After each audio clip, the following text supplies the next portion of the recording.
창세기 9장 18절로 29절에 있는 말씀인데요. 창세기 9장 18절로 29절에 있는 말씀을 우리 한 절씩 서로 교독해 보겠습니다.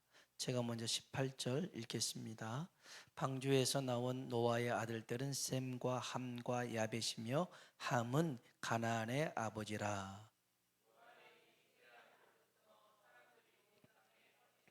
노아가 농사를 시작하여 포도나무를 심었더니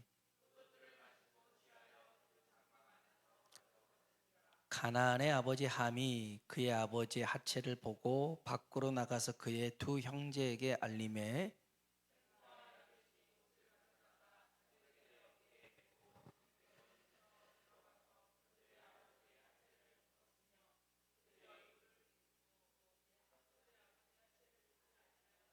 노아가 술이 깨어 그의 작은 아들이 자기에게 행한 일을 알고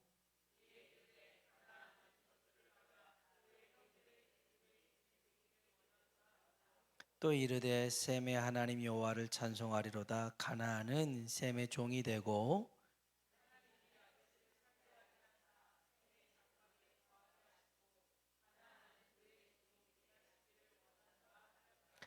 홍수 후에 노아가 350년을 살았고 그의 나이가 950세가 되어 죽었더라. 아멘. 우리 한번 인사할까요? 하나님의 은혜가 당신에게 임하기를 원합니다. 하나님의 은혜가 당신에게 임하기를 원합니다. 아멘. 한 번 더 하나님이 당신에게 복 주시기를 원합니다. 하나님 당신에게 복 주시기를 원합니다. 그런 말이 있죠. 비 오는 수요일, 장미꽃 한 송이 의미 있지만 우리 주님이 다시 오신다면 언제요? 비 오는 수요일 날. 많이들 이렇게 또 일정이 있고 그래서 그랬지만 하지만 오늘 하나님께서 이 자리에 우리를 불러주신 줄로 믿습니다. 신앙은요 달리기입니다. 달리기인데 단거리 달리기가 아니라 장거리 달리기입니다. 그래서 이 마라톤을 생각하면 되는데요. 저도 마라톤을 고등학교 때 좀 이렇게 한 5km나 이렇게 한번 뛰어봤나요? 그대로는 뛰어본 적은 없는데 무척 힘들더라고요. 어떤 순간에는 정말 죽을 것 같은 순간이 있는데 옆에서 뛰어 하는 바람에 좀 뛰었던 기억이 납니다만은 힘들었어요. 그리고 이제 결국은 이렇게 학교 주변까지 갈대밭을 돌아와서 이렇게 학교 왔더니 도장을 하나 찍어주더라고요. 그래서 안주했다 이런 도장이었는데 공책 한 권을 받았습니다. 고등학교 때도 공책 한 권밖에 안 줬어요. 근데 우리가 이 신앙도 마라톤과 같은데요.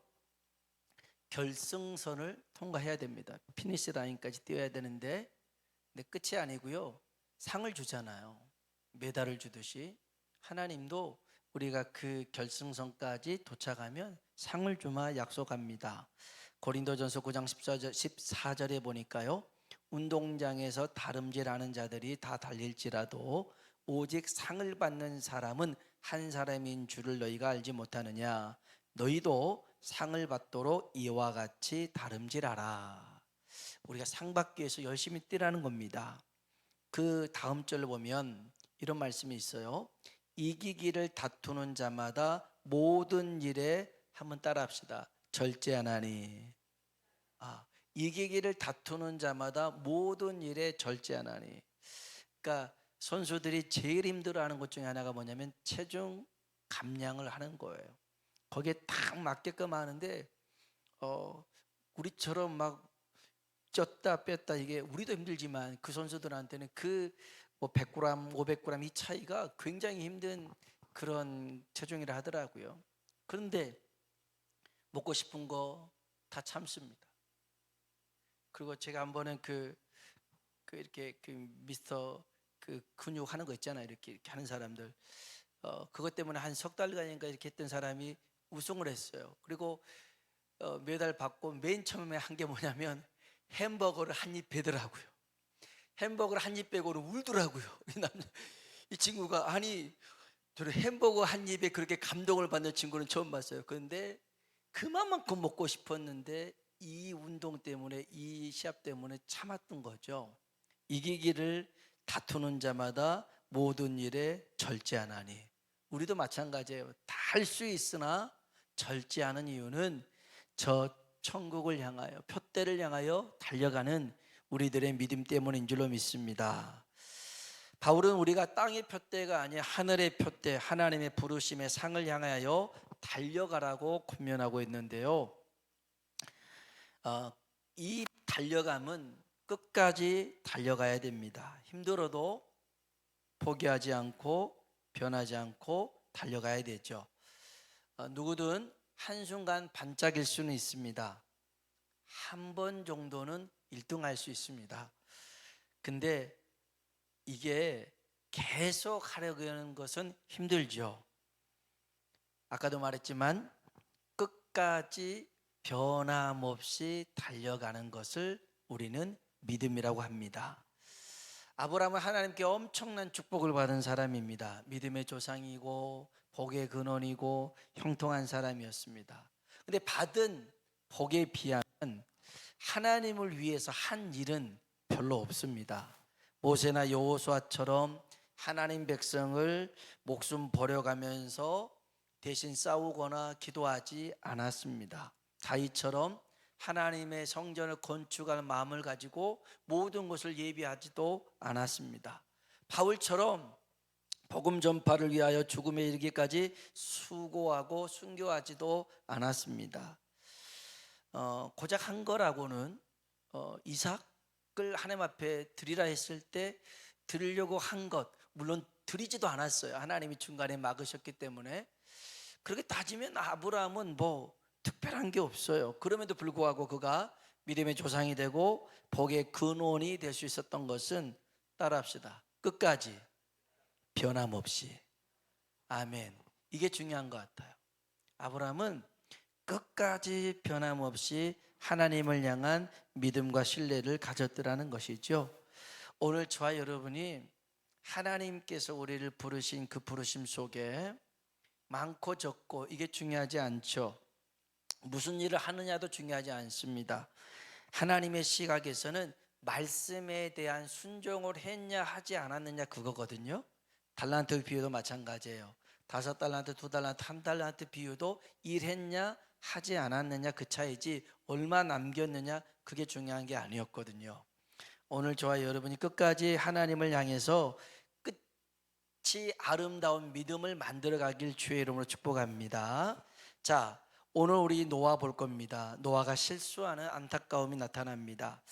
차라리 노아의 일생 가운데 믿음의 정점이었던 그 노아의 방주 만들고 그가 딱 끝나버렸으면 훨씬 노아의 어떤 가치가 더 빛났을지도 모릅니다. 그런데 홍수 지나고 난 다음에 그가 실수하고 또 그가 넘어진 모습들이 오늘 본문에 있습니다. 알다시피 홍수 심판 이전에 세상 모든 사람들이 하나님의 근심이 되었고 심판의 대상이었지만 노아는 달랐죠. 노아는 하나님 앞에 은혜를 입은 자였습니다. 또 창세기 6장 9절에 보니까 그는 의인이었고 완전한 자였고 하나님과 동행한 사람이었습니다. 그래서 세상 천지에 노아 가족 8명만 살았습니다. 그 생명을 보존받았죠. 자, 이런 노아였습니다. 훌륭합니다. 그런데 그 믿음을 장담할 수는 없었더라는 것입니다. 하나님의 은혜를 힘입었어요. 구원받았어요. 그렇다 할지라도 항상 자신을 살펴야 됩니다. 믿음을 체크해야 될 줄로 믿습니다.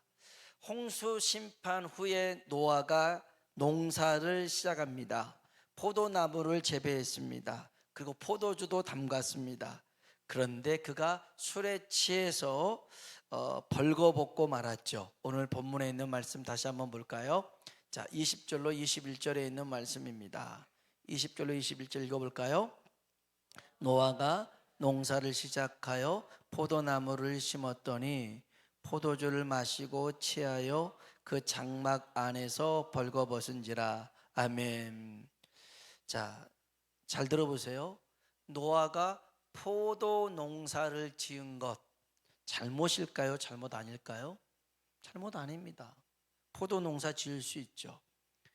그리고 포도를 재배합니다. 그러고 났더니 뭐가 생각나냐면 포도주가 생각납니다. 여러분, 포도주는요, 홍수 심판 이전에도 있었습니다. 홍수 심판 후에 생겨난 것이 포도주가 아닙니다. 그런데 포도주에 대한 생각으로 술을 담습니다. 그리고 먹습니다. 취합니다. 벌거벗고 말았죠. 이 벌거벗음에 대해서 이제 여러 의견들이 있습니다. 뭐 성적인 죄악을 벌거벗음에 둡니다. 그래서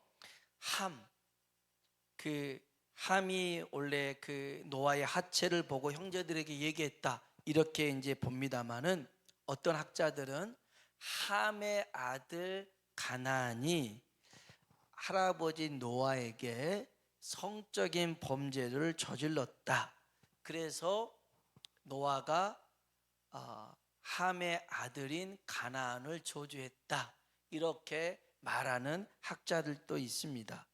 이건 좀 궁금하기도 합니다만은 이거 뭐 연구까지 할 필요는 없는 것 같아요. 이보다 더 중요한 사실이 있는데, 술에 취한 노아가 벌거벗은 채로 둘째 아들에게 조롱을 당했다는 것입니다. 이것을 우리는 비유로 생각해 볼 필요가 있습니다. 옷을 벌거벗었다. 아담과 하와도 벌거벗었죠. 그러나 그들이 죄를 짓기 전에는 인식하지 못했습니다. 선악과를 따먹고 난 다음에 벌거벗음을 인식했죠. 그리고 나무 뒤에 숨고 나뭇잎으로 가렸습니다. 그런 그들에게 하나님이 하셨던 것이 뭐냐면 가죽옷으로 그 벌거벗음을, 허물을 덮어주셨습니다. 이것을 은혜라고 합니다. 은혜입니다. 하나님의 은혜의 손길로 의의 옷을 입혀주셨죠. 우리도 마찬가지입니다.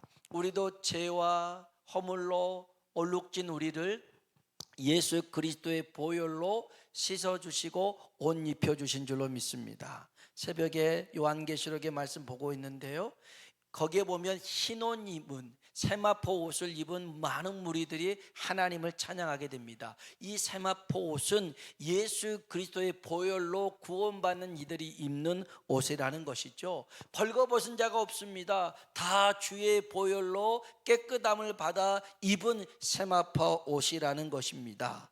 자, 그런데 이 옷을 벌거벗었다, 그 말은 허물과 수치가 드러났더라는 것입니다. 오늘 우리들에게도 벌거벗음은 바로 이 허물과 수치가 드러나는 죄의 본성일 수 있는데요, 주의 은혜로 덮어집니다. 그런데 이 죄의 본성은 술 때문에, 세상의 유혹 때문에 벗겨질 수가 있습니다. 벗겨질 수가 있어요. 여러분, 세상 어느 누구라 할지라도 하나님의 은혜가 사라지잖아요. 의의 옷이 벗겨지잖아요. 그러면 정말 수치를 당하고 조롱을 당할 수밖에 없습니다. 저는 어렸을 적에 바닷가에 살았는데요, 바다가 참 좋습니다. 예쁩니다. 바다 향도 좋습니다. 그런데 이 민물과 썰물 때가 있거든요. 민물 때는 물이 타닥 차서 좋은데 썰물 때 물이 쫙 빠지잖아요. 그 바닥에 온갖 더러운 것들이 다 드러납니다. 떠내려간 것도 있지만 무게가 있는 것들은 뭐 세부치나 이런 것들이 그 추한 모습이 드러납니다. 그 물 빠진 바다를 보면서 아름답다고 하는 사람은 없습니다. 물이 가득 찼을 때, 눈이 덮였었을 때. 어렸을 적에 집집마다 그 절구통이 하나 있었어요. 비가 오면 절구통에 물이 가득 차 있는데 물이 맑습니다. 근데 그 절구통에 들어있는 물을 이렇게 한번 휘젓잖아요. 밑에 있는 찌꺼기들이 둥 뜨면요, 와, 이렇게 더러울 수 있나 싶어요. 여러분, 오늘 우리들도 마찬가지입니다. 하나님의 은혜가 우리에게 걷어지잖아요. 똑같이 죄와 허물로 드러날 수밖에 없는 그런 연약한 본성을 지닌 사람들이라는 것입니다. 그래서 우리에게 바울이 이렇게 권면을 합니다. 에베소서 5장 8절에 보니까 술 취하지 말라 이는 방탕한 것이니 오직 성령의 충만함을 받으라. 이 말씀을 술을 취하지 않도록 먹으면 되겠구나 이렇게 받아들이는 말씀이 아니에요. 술 취하지 말라 그 말은 세상 유혹에 빠지지 말라는 겁니다. 세상에 물들지 말라는 것입니다. 거기에 넘어지고 물들다 보면 나의 그런 죄성들이 나타나서 수치와 조롱을 당하는 노아와 같이 될 수 있더라는 것입니다. 그래서 옷을 입어야 됩니다. 의의 옷을 입어야 됩니다. 하나님의 전신갑주를 입어야 됩니다. 성령의 충만함을 입으시길 주의 이름으로 축복합니다. 저는 노아가 좀 방심했다고 생각해요. 그가 그렇게 그 믿음은 빛이 나서 구원을 받았지만 그가 한순간에 그 방심한 나머지 긴장을 푼 나머지 그러한 실수가 드러났더라는 것입니다. 여러분 노아가요 방주에서 바로 나오자마자 포도주에 취했던 것은 아니었습니다. 시간이 제법 흘렀습니다. 둘째 아들 함이 자식 넷을 낳거든요. 네 번째 아들이 바로 가나안입니다. 성경 한번 볼까요? 10장 6절입니다. 10장 6절 같이 한번 읽어봅시다. 함의 아들은 구스와 미스라임과 북과 가나안이요. 아멘. 둘째 아들 함의 아들이 구스, 미스라임, 붓, 가나안이었더라는 것입니다. 그러니까 노아의 방주에는 8명의 식구가 있었단 말이에요. 셈, 함, 야벳 부부까지 며느리까지 8명이었어요. 그리고 나왔어요. 그리고 나와서 이제 자녀들을 낳기 시작한 겁니다. 4명 낳습니다. 그리고 이 가나안이 어느 정도 장성할 때였습니다. 그러니 제법 시간이 흘렀겠죠. 흘렀습니다. 그때 이 노아가 이렇게 술에 취해서 벌거벗은 채로 하체를 드러냈더라는 것입니다. 여러분, 이거 정말 우리에게 주는 교훈이 큽니다. 자기의 믿음을 절대 과신해서는 안 되더라는 것입니다. 나는 절대 변하지 않아. 나는 흔들리지 않아. 나는 완전히 하나님 편에 섰어 라고 장담할 수 있는 사람이 없더라는 것입니다. 없어요. 그래서 늘 신앙에 있어서는 긴장의 끈을 놓치지 말아야 될 줄로 믿습니다. 다윗 같은 사람 보세요. 그는 얼마나 믿음이 좋았습니까? 어릴 때부터 그 골리앗과 맞서 싸워 이기면서 하나님을 나타냈던 사람입니다. 그 쫓겨다니면서도 사울 왕을 복수하지 않았던 사람입니다. 많은 사람의 인기를 얻었습니다. 그는 늘 큰 일이든 작은 일이든 기도하는 사람이었습니다.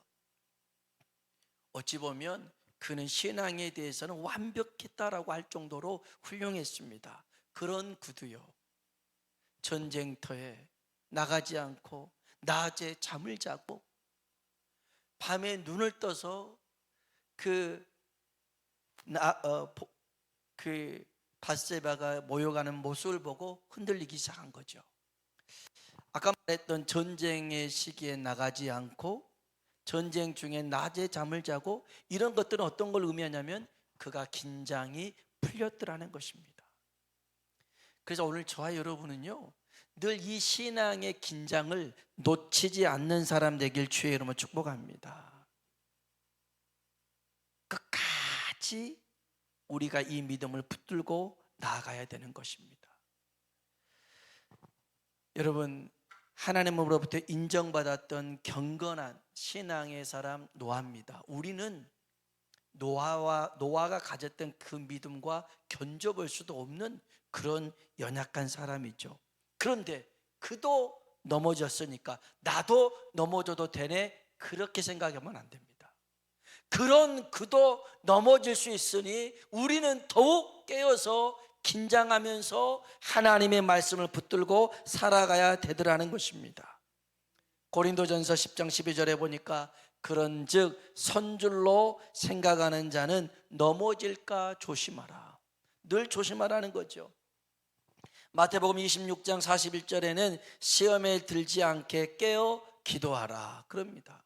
주님은 계속 얘기합니다. 시험에 들지 않게, 또 넘어질 수 있는 상황에서 조심하고, 베드로전서 5장 8절에는 근신하라 깨어라 너희 대적 마귀가 우는 사자같이 두루다니며 삼킬자를 찾나니 그럽니다.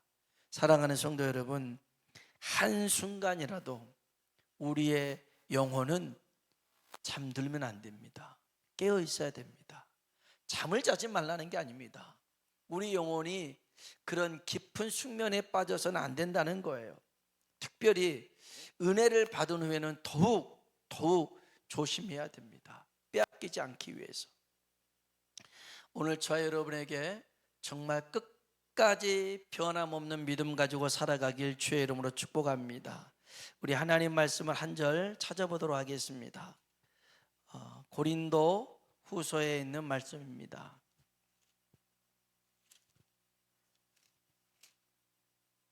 고린도후서 13장입니다. 고린도후서 13장 5절에 있는 말씀. 고린도후서 13장 5절에 있는 말씀입니다. 아주 중요한 말씀인데요. 같이 한번 고린도후서 13장 5절 읽어봅시다. 너희는 믿음 안에 있는가? 너희 자신을 시험하고 너희 자신을 확증하라. 예수 그리스도께서 너희 안에 계신 줄을 너희가 스스로 알지 못하느냐? 그렇지 않으면 너희는 버림받은 자니라. 아멘. 너희는 믿음 안에 있는가? 너희 자신을 시험하라는 겁니다. 너희 자신을 확증해 보래요. 그러면 내가 믿음 안에 있다라는 거 어떻게 합니까? 하나님의 말씀이죠. 내가 그 말씀을 의지하며 살아가는지, 그 말씀을 끝까지 붙들고 나아가는지, 이게 관건입니다. 예수 그리스도께서 너희 안에 계신 줄을 너희가 스스로 알지 못하느냐. 여러분, 우리의 삶 속에, 우리의 영혼 가운데 주님이 함께 하신 줄로 믿습니다. 여러분 믿으십니까? 코로나 시기에도 제가 누차 말씀드렸던 게 그겁니다. 하나님이 코로나에 당황하실 분은 아니라는 거죠. 당황하지 않습니다. 왜냐하면 당황은 예기치 못한 경우에 생기는 것이지만 하나님은 그 모든 것을 알고 계시죠. 여러분, 오늘 하나님이 우리와 함께 계신다면, 그리고 함께 계심에도 우리에게 일어난 일들이라면 여러분 당황할 필요 없습니다. 그 일은 주님이 알고 계신 일뿐만 아니라 능히 능히 하실 수 있는 일들인 줄로 믿습니다. 그래서요, 주님을 향한 믿음을 가져야죠. 그러지 않는 분이신데 주님이 가끔 우리의 믿음을 시험해 보실 때가 있어요. 요한복음 6장에 보면 빌립 보고 그럽니다. 빌립아, 여기 사람이 많이 있는데 이 사람 배부르게 먹게 하려면 어떻게 해야 될까? 빌립이 그럽니다. 이 사람들 다 먹게 하려면요, 조금씩 먹어도 200대는 돈이 부족합니다. 주님은 믿음의 문제를 냈는데 빌립 제자는 산수로 풉니다. 머리로 풉니다. 안 되는 거예요. 안 되는 겁니다. 여러분, 믿음으로 드린 손길을 통해서 우리 주님은 오병이어의 기적을 행하신 줄로 믿습니다. 여러분, 끝까지 믿음 붙들고 나아갑시다. 흔들릴 때 있어요. 여러분, 범사에 감사하는 이유가 뭐겠어요? 감사 못할 일이 있으니까 범사에 감사하라고 그래요. 여러분, 범사에 밥 먹어라 주님이 그러셨겠어요? 범사에 잠 자라 그랬겠어요?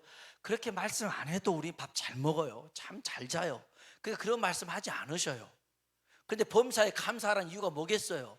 감사할 수 없는 상황이 주어질 수 있대요. 그래도 뭐 하라고요? 감사하라는 거예요. 그게 믿음으로 사는 사람의 모습이죠. 여러분, 내가 흔들릴 수 있어요. 내가 연약해서 넘어질 수도 있어요. 그때도 여러분이 주님을 놓지 않고 또 주님을 향해서 주님 제 손을 꼭 붙잡아 주세요. 꼭 붙잡아 주세요. 그렇게 아뢰일 수 있는 저와 여러분 되길 축복합니다. 구역적 모임을 할 때 예배 전에 하고 왔는데요, 한 분이 그럽니다. 구역 식구들을 위해서. 그분의 구역은 노 권사님들이 많이 계시거든요. 그래서 기도 제목이 그겁니다. 구역 식구들을 위해서 기도할 때 우리 노 권사님들이 평안하게끔, 그리고 끝까지 믿음의 소망을 놓지 않게 해달라고. 그래서 거의 매주마다 그렇게 기도를 같이 하고 있는 것 같아요. 여러분 끝까지 믿음을 가지고 주 앞에 달려나가는 사람 되길 주의 이름으로 축원합니다.